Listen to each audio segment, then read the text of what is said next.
What's going on, guys? It's Ben Runyan again for AudioSkills.com. Another week, another video. Very excited today for a few reasons. Number one, it's a snow day. I got the day off. Number two, I'm making this video. Number three, I've got a new song I've been working on. Or actually, it's kind of an old song that I haven't finished, and now I'm working on it again with one of my artists, Caitlin. Number four, I'm excited because I'm going to talk about tightening up vocals with Logic Flex Pitch today. This is a very simple endeavor in terms of a concept, but the execution has some specific steps that you need to take. So let's get started with that. Again, we're learning about tightening up vocals today. So let's just take a listen to the track first, and then we're going to do it my way, and we're going to tighten it up how I would do it. Rain clears out when the streets are clean. I'll tell you, boy, that's where you found the keys to my heart, to my heart, oh, to my heart, to my heart, oh.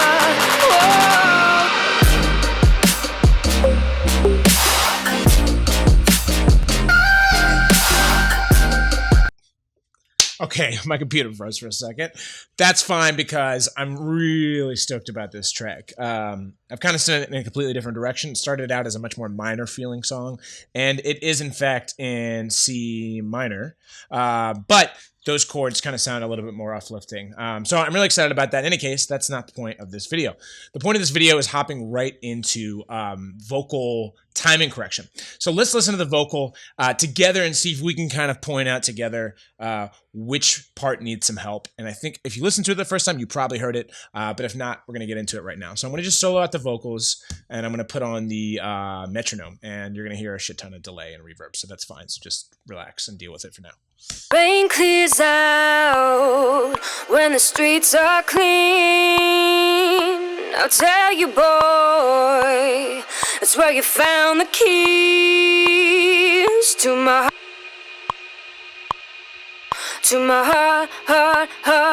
oh, to my heart,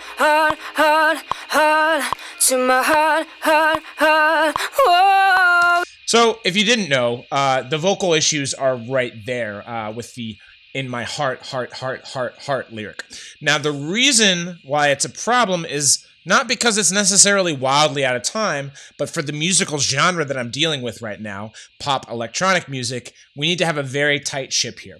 Now, if you're not into pop electronic and you're not into this type of music, then this video is just not for you. So I just advise you to turn it off right now. If you are into that sort of thing, or you can relay this type of content to the music that you're working on, then that's great. Stay tuned. Let's go forward together, okay? So let's take a listen soloed again with the metronome on. Oh, to my heart, to my heart. If this was a jazz song, or if this was a rock song, some of that off-kilter kind of unquantized human feel would be a great thing, and I would encourage you to do that. But in this genre, again, we want it super, super tight. So let's listen to it in context, and you're going to see what I'm seeing. Oh, to my heart,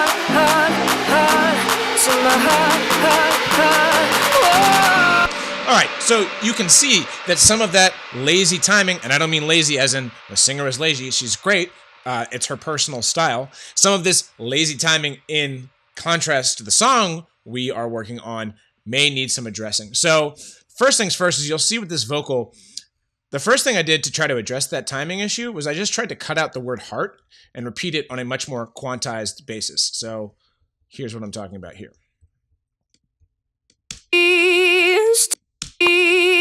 to my heart. So that I just went ahead and repeated the word heart 4 times. There's nothing wrong with that. That actually could have been a good approach. And if you want to take that approach, it's time consuming and you can do it. And then if you want to do it, that's fine. But we're going to talk about Logic's flex time and flex pitch, maybe, but probably just flex time. So let's talk about just flex time. So let me see where I'm at in the song here.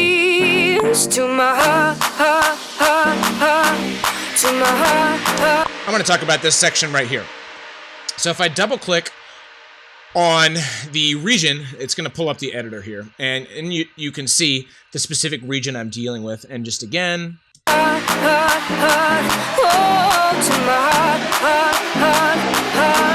So really between bar 11 and bar 12 is when you can really start to feel that timing come off a little bit. And again, I could try to cut and splice and move each individual transient manually using the slice tool and moving things over.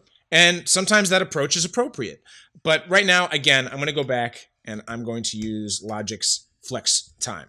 Now, in the audio editor, there is this little DNA helix looking infinity type icon that says show hide flex. We're going to go ahead and turn that on. We're going to hit turn on flex, and it's going to quickly analyze the track. And what you'll see is that it's put these warp markers next to each transient or each beginning of the attack of each vocal inflection, right? So we're going to listen to that again.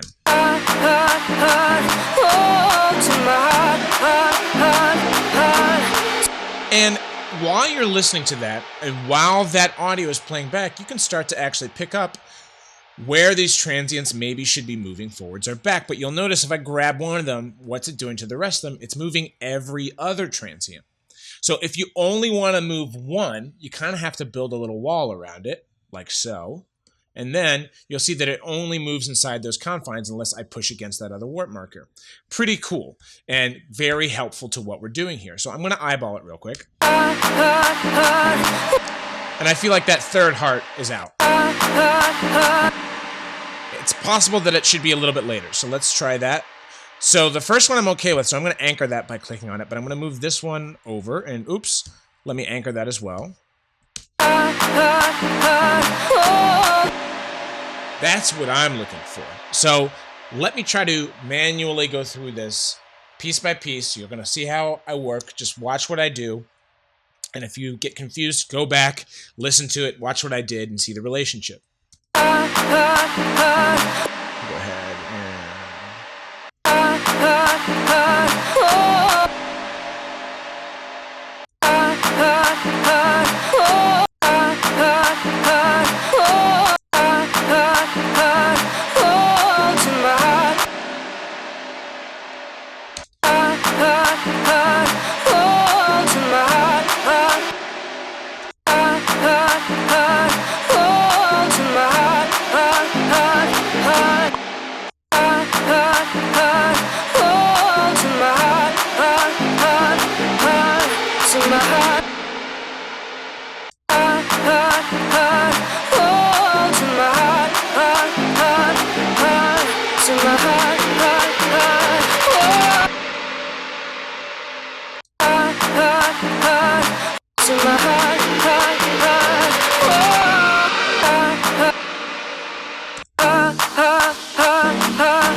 Okay, pretty cool, right? So instead of having to have, number one, the vocalist redo the entire vocal, you can do this. Instead of having to slice with the slice tool every single transient and move those transients back onto the grid that you're going for, I can do this. And number three, it allows me to creatively change the way that she's sung and move those individual pitches, or transients in different directions. Now, going a bit further, getting a little bit heady. In the genre, we deal with a lot of things like vocal pitch effects or vocal chops. So let's take that into account and talk about another feature. I'm going to go ahead and save this because I actually like this as a personal project. But let me deal with this heart issue real quick.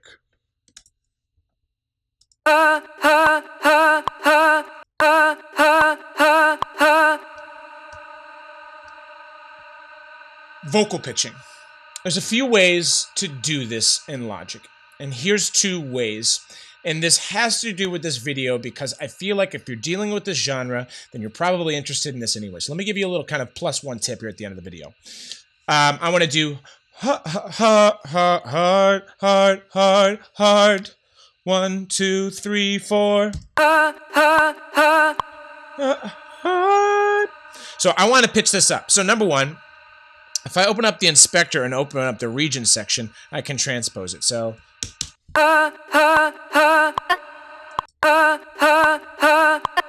That did not do what I wanted it to do at all.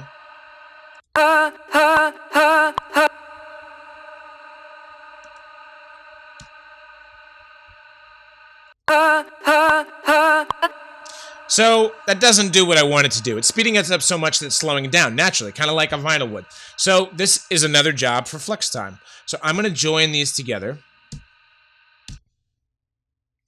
And under flex time, instead of it having being a polyphonic reading of the situation, I'm going to change it to something called flex pitch. And you're going to see here that it assigns some MIDI notes for each musical transient. And so heart, heart, heart.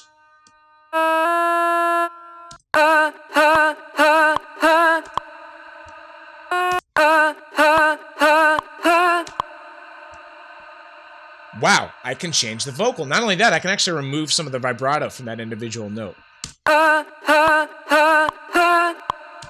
Now let's listen in context.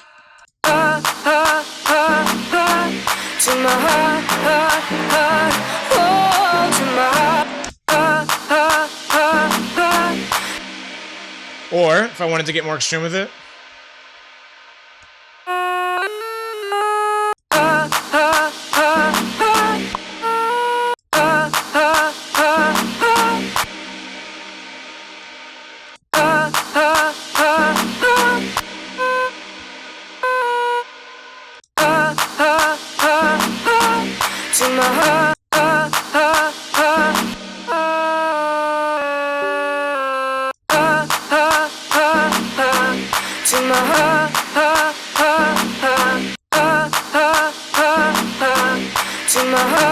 So again, just kind of a quick tip on how you can do some of that flex pitch stuff as well. Now, this could go into another video about pitch correction and getting kind of the good vocal chop sound. And if you are interested in that, I encourage you to look at some of my other videos with AudioSkills where I do address that specific issue, or take the music production crash course, which is available from AudioSkills. So just wanted to kind of show you a little extra thing at the end. I didn't do a super good job of that specific thing right there, but kind of getting back to the main point of all of this is the timing section here with flex pitch, or I'm sorry, flex timing on. To my heart, heart, heart, oh, to my heart, heart, heart, heart, to my heart, heart, heart, oh. So that's been using flex time in Logic to fix rhythmic and timing issues in songs. Interested in more? Check out more of the AudioSkills video. A little bit confused and want to get some clarification? Start the video over, watch it again. Like, comment, subscribe. Hit me up in the comments if you have any questions about the video. It's been another video for AudioSkills.com. I'm Ben Runyan. Please check me out at benrunyan.com and stay tuned for more music and more videos.